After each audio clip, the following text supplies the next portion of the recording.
আমরা এসেছি geological field টুরে সীতাকুণ্ড হিল রেঞ্জে। তো আমরা প্রতিদিন সকাল 6টায় ঘুম থেকে উঠে 7:30টার ভিতর ফ্রেশ হই, নাস্তা করি, তারপর 7:30টায় স্যারের হুইসেল শুনে আমরা ফিল্ডে নেমে পড়ি। তো আমাদের ওই 1 ঘন্টার ভিতরে 1.5 ঘন্টার ভিতর ফ্রেশ হতে হয়, ওয়াশরুমে যেতে হয়, পটি করতে হয়, খাওয়া দাওয়া করতে হয়। এখন যখন আমরা বেস ক্যাম্প থেকে বেরোয় যাই তখন সবার মনে একটাই কোশ্চেন, এবং সবাই সবাইকে বলে, দোস্ত পটি করেছিস, দোস্ত হয়েছে। এখন কেউ যদি করে বেরোয় সে লাকি, আর যদি কেউ মাঝ রাস্তায় বাঁধনের মতো প্রবলেমে পড়ে তার জন্য লাউ ক্ষেতের আড়ালে স্ট্রিমের ব্যবস্থা আছে, মাঝখানে দুই পাশে দিয়া মাঝখানে। আর এখন দুই পাশে রাস্তা, মাঝখানে স্ট্রিম, সে আবার লাউ ক্ষেত আছে, সেখানে বাঁধন গিয়েছিল।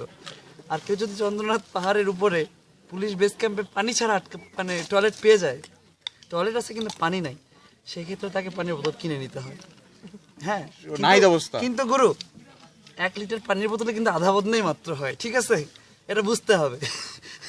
এক বদনায় 2 লিটার, আর 1 বদনাতে 2 লিটার, এটা কিন্তু কেউ সীতাকুণ্ড পাহাড়ে গিয়ে বলছে, ঠিক আছে। এখন আমরা ডিম খাবো, বাই।